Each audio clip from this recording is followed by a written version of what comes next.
In previous video, we have seen system.out.println, and also I told you about print, that if you don't want a new line, you can use print, just print. Now we will talk about printf method and format method, where this printf is similar to the one that is used in C language. So if you are comfortable with this one, so you can directly start using it without learning more about this one. So let us learn it as a fresh topic. What is system.out.println, and this format is also similar. First of all, I will use this method and show you. So in this program, I will type system.out. Then I got all the list of methods inside this out object. Then I will press P. Then it will show all the methods starting with P. You can see this printf. Printf is taking two arguments. One is a string and the other one is the list of arguments, and this is variable arguments. This ... means variable arguments. You will be learning about this variable arguments later on, but actually this means you can give 0 or more arguments. Any number of arguments you can give. Now same way, one more printf is there which takes local information plus string format and variable arguments. Local information means it will take the information related to a location, that is geographical location. Means is it for India or Italy or France or USA or UK, something like this. So just we will use this first method, okay, and I will call this method, and here I will just print hello. I will not give anything. I will not give second argument, so second list of arguments are 0. Let us print.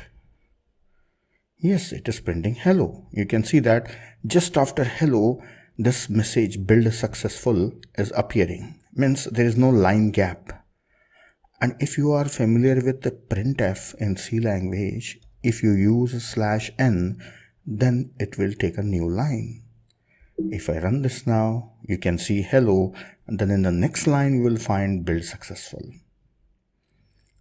Yes, so I have just given a message that is hello, and I have given just a string, and this string will contain a string message plus a format specifier.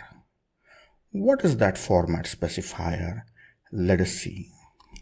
So for that, I will first take few examples, then I will show you details of this one so that you can easily understand it. I have taken an integer type variable x and then float type of variable y, that is 12.56, then character type variable z, it contains a. Now I want to print these three things, right? This should be float, so I should write f here. So I want to print these things along with hello.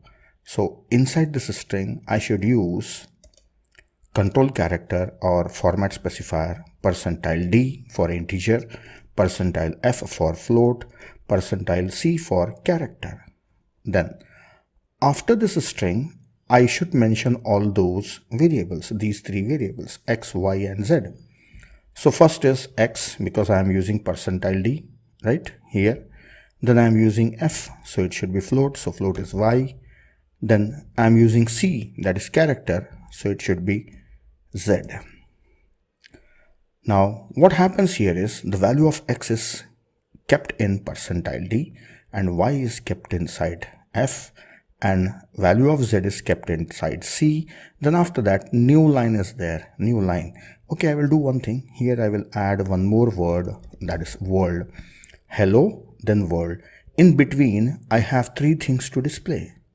So how the message should look like? Hello, 10, 12.56, a, then world. Let us see the output. Yes, hello, 10, 12.56, right? 12.56, and it is showing 0, 0, 0, 4 zeros are there. Okay, we will learn about it. Then a, that is character, then string, that is world. So this is the method. So whatever you want to print from the variables, you must mention the variables outside, and within a string you can mention format specifiers, or they were also called as control characters, %d, f, and c. Now let us learn more about format specifiers. See, format specifiers are mentioned like this. First of all, %, then the last one is conversion. Let us look at this first. Percentile, then the last one is conversion. Inside conversion, you can see the conversions here. C for character, and for integer, DOX. D is for decimal, okay, decimal number, and O is for octal, and X is for hexadecimal. You can use these conversions. And for float, F is for float as well as double. This works for both. And you can represent this in scientific notation, and this is also in scientific notation. For string, S is used. So just now I have shown you about character, integer and float. Let us look at them once again. I will show you this DOX. What are these? Say D means it will print in decimal form. If I give O here, what happens? It is showing 12, but the value of X is 10. Yes, it is showing in octal. If I write X here in place of percentile D, yes, this one percentile D, I change it to X.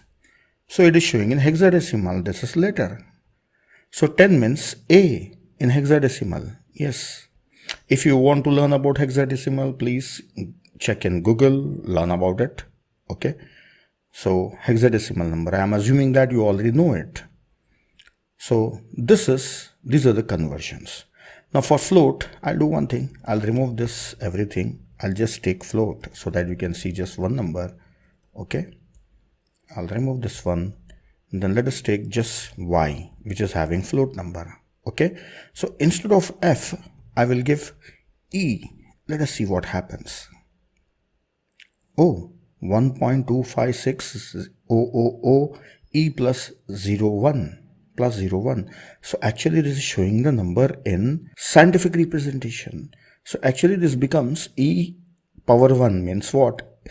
10 to the power of 1. So if you multiply this number with 10 to the power of 1, it becomes 12.56. Let us change the decimal place. If I change the decimal place to 125.6, then let us see what it will show. 2 power 2.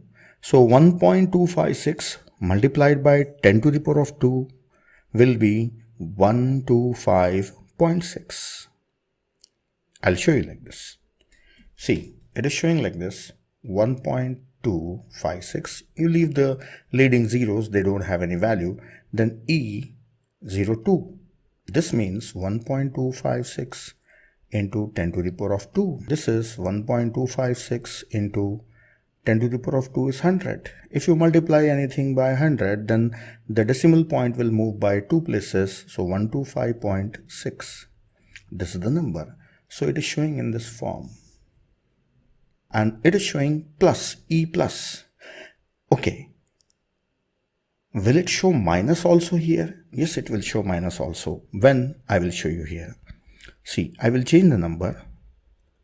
I will move this decimal. And here I will say, okay, I will take just 0.0012. 0.0012. Let us see how it is printed. This is printed as 1.2. It is always showing decimal point after the first one digit, right? First digit. 1.200 leading zeros. Then E power minus 3 means 10 to the power of minus 3. Let us see how it will be. See, it is showing 1.2 e to the power of minus 3. So this means 1.2 into 10 to the power of minus 3. This is 1.2 into 1 by 1000. So when you divide anything by 1000, then the decimal point will move on the left hand side by 3 places. So 1, 2 is there. This is 1 place. Then this is 2 place. Then this is 3 place. So it is moved by 3 places. So the number is 0.0012. So actual number is 1.0012. Yes, 0012. This is the number. So that's it. This is the scientific representation. So this will work for floats and doubles. You can try the numbers, different numbers. Then next, one more conversion I have shown you. That was string. So if you have a string, then you can give it like this. I will take a string also, that is str, and I will give the name Java program. Okay, Java program, that is enough, and semicolon. Now here I will write S and I will print str. Let us see. Hello Java program. Hello Java program. Hello is given in the string here. Then after that %s means Java program is printed. So I have shown you about various conversions. So we have seen percentile, then conversion. Then in between them we can write various things. So what are those? Let us learn about them. The first thing is argument index. Argument index. I will explain this. Argument indexes are written with 1 then $2 then $3 then $. So what is that? I will use it and show you. It will be easy for understanding. This is system.out.printf. Okay, I will remove everything. I will write freshly, but the variables are already there. Okay, now here %1 then D, the next space, again %1 $D, then one more time %1 $D. Now the argument what I will give is X. What does it mean? This percentile D is a decimal, then which argument it should take? First argument. This is the only argument, X. Yes, this is the argument. And here also we are saying display integer. From where to take? The first argument. Right? This is argument index. Then third one also I want to print decimal, and that time also I am saying take the first argument. So this X will be printed 3 times. Let us check. 10, 10, 10. It is printed 3 times. Now I will change this little bit. After X, I will print Y. What is this argument number? Second. Now the middle one, I will change it. $2 See, first one is integer, second one is float, then third one is integer. First argument is X, that is integer. Second argument is Y, that is float. So I want to take first argument here, then second argument, then again first argument.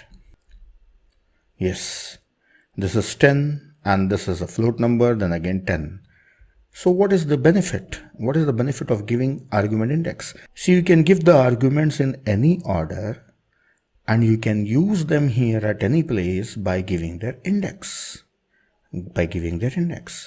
Now I will do one more thing. I will print a string also. Now this is the third argument and this is a string. Now you take time to read it properly. Third argument S, then second argument float, then first argument integer. I have given first integer, then float, then string, but I am printing first string, then float, then integer. So I have changed the order. So I can give the index of any argument and you can use that one. And also I can use the same argument multiple times. Let us run. So I got a string, Java program, then a float number, then integer number. Alright, so format specifier is independent of the order of arguments. In whichever order you mention, you can print them in the order as you like. This is the benefit of argument number. That's it. So we have finished this percentile and the conversion and this argument index. Now what is remaining is flag, width and precision. I will explain this in next lecture.